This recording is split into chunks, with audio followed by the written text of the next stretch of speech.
Damos inicio a nuestra serie de videos de farmacología en preguntas. El tema de hoy, la glucuronidación. Marque usted lo falso. A. Es una reacción de fase 2.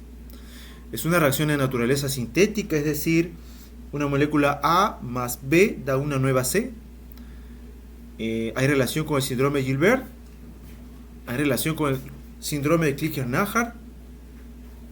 O es que la morfina es una droga que no sufre este tipo de biotransformación. Un conocido texto de farmacología nos redirecciona a una mirada al metabolismo de la bilirrubina. ¿Qué tiene que ver en esto el metabolismo de la bilirrubina? Es que la bilirrubina en algún momento se necesita de la conjugación para llegar a la mucosa intestinal. Bien, vamos por pasos. Luego de que el glóbulo rojo ha cumplido un ciclo de vida, se metaboliza en residuos de hemo, y estas moléculas de hemo, por un mecanismo o por una reacción de oxidación, pasa a biliverdina. Y esta biliverdina, por una reacción de reducción, se convierte ahora en un pigmento anaranjado, que es la bilirrubina. Esta bilirrubina luego llega a la circulación y, estando unida a un transportador, conocido como la albúmina, puede llegar al hepatocito. Bueno, es que realmente usa una ligandina para estar en el hepatocito, pasa por el retículo endoplasmático liso y luego aquí es donde se convierte en una molécula hidrosoluble, y para eso necesita una enzima muy conocida que es la UGT, o la uridindifosfato glucuronidtransferasa. ¿Qué es lo que hace? Le adiciona una hexosa, la hace hidrosoluble y ya puede alcanzar la circulación o la mucosa intestinal. Bueno, ¿cómo es esta reacción? Y es que, para parafrasear, podría decir que es desvestir un santo para vestir a otro. ¿Cómo es esto? Que esta enzima desviste a un santo, le retira esta hexosa para dársela a otra molécula que podría ser, por ejemplo, la bilirrubina, o que podría ser un fármaco. Hay una lista de fármacos grande que puede entrar en este tipo de reacción.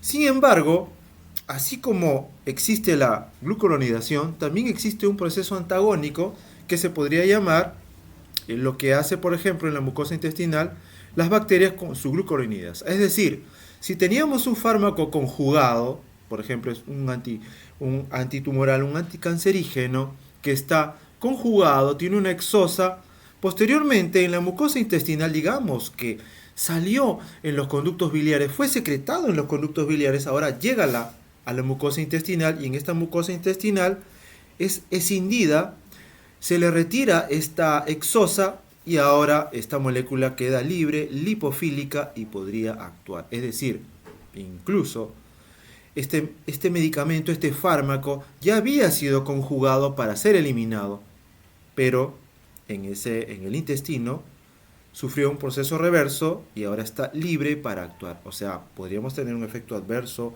por acumulación de esta droga en algún tejido? Por supuesto que sí. Esto es para orientarnos sobre lo que es la glucuronidación y su proceso antagónico, que es el que se da a través de la glucuronidasa bacteriana. Bien, vamos a recordar algo de la circulación enterohepática, porque vamos a ver cómo estos dos mecanismos se unen, estas dos reacciones anteriores. ¿Cómo es esto? Miren ustedes, por acá está el estómago, intestino, duodeno, y acá un medicamento, un fármaco, se absorbe, pasa a la circulación a la vena porta, y de la vena porta llega a ser glucuronizada.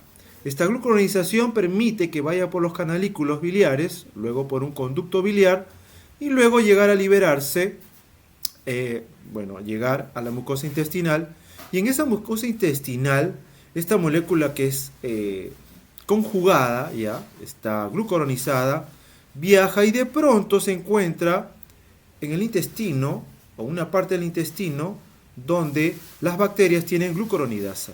Esta glucuronidasa bacteriana lo va a hacer más lipofílico, ¿sí?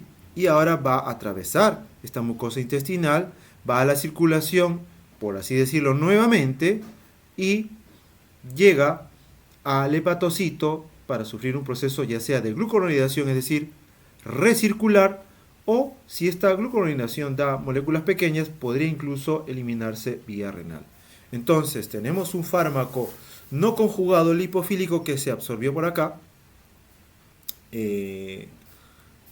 perdón, se fue a la vena porta, se glucuronizó, se hizo ahora hidrosoluble, se va por el conducto biliar y ahora se hace, estando ya conjugado, pasa por el intestino grueso y aquí se encuentra con una glucuronidasa bacteriana.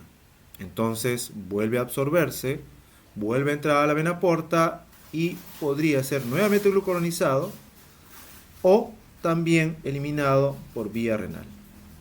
Entendiendo así, por ejemplo, en un texto también conocido, nos damos cuenta que un antitumoral o un anticancerígeno que ya ha sido glucuronizado, está aquí, miren, ya está con el glucurónido y ya podría eliminarse. Pero vamos a ver que existe un problema.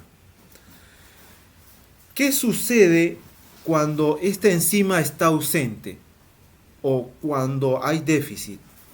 Hay algo de 19 genes que se necesitan para poder tener una lectura de este tipo de enzimas, nos dan una gran variedad de tipos de enzimas de estas UDP transferasas o UGT, la principal es la 1A1, y esta deficiencia parcial nos podría dar el síndrome de Gilbert, o en este espectro de deficiencia de esta UGT podríamos tener el síndrome de Crigler-Najjar, que en su tipo 1, por ejemplo, es una mutación, prácticamente es una ausencia completa de la enzima UGT.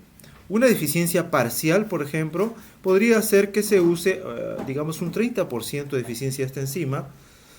Podría hacer que se podrían usar estrategias como la inducción con fenobarbital. Pero en el síndrome, cuando existe una deficiencia o una mutación que haga que la UGT no funcione, entonces podría llegar a un kernicterus en el caso de un neonato. Bien, entonces mire usted el espectro de la ausencia de esta enzima que es muy importante. Ahora, con respecto a la información, si podemos resumirla, es una reacción de tipo 2. Podemos recordar luego en otro video que es la reacción de tipo 1. En la reacción de tipo 2 se ha unido un fragmento, por ejemplo en este caso el reactante es la UDP ácido glucurónico, a través de una enzima que ha retirado esa exosa y se lo ha colocado a otro, ¿no? Por ejemplo, a un sustrato de este tipo, y se da en fármacos como la morfina, que está en nuestra pregunta, ¿de acuerdo? Entonces, vamos a marcar ahora la alternativa. ¿Es una reacción de fase 2? Por supuesto que no. La glucuronidación es muy conocida, es una de las más conocidas reacciones de tipo, o sea, no es lo falso, esto es verdadero, es una conocida reacción de tipo 2, ¿sí? Por lo tanto esto es verdadero, no es la respuesta. Es una reacción de naturaleza sintética, por supuesto. Hemos visto que a un fármaco o incluso a la bilirrubina se le adiciona una exosa y está glucuronizada. Por lo tanto, una molécula A más B me da una tercera. Por lo tanto, es de naturaleza sintética. Síndrome de Gilbert, sí, si es que este paciente toma un medicamento que podría competir con la conjugación, entonces podríamos tener hiperbilirrubinemia. Y bueno, en el caso de extremo de deficiencia de esta enzima, podríamos tener el síndrome de Crigler-Najjar, que nos puede dar incluso un kernicterus, ¿no? Por lo tanto, esto es verdadero, tampoco es la respuesta. Y ahora, la morfina, sí, es un mecanismo, la morfina usa este mecanismo muy conocido, que es la reacción de fase 2, este tipo de biotransformación, la puede conjugar y la puede llevar a ser hidrosoluble para que pueda llegar a la mucosa intestinal y luego eliminarse. Muy bien, muchas gracias por su atención, espero les ayude.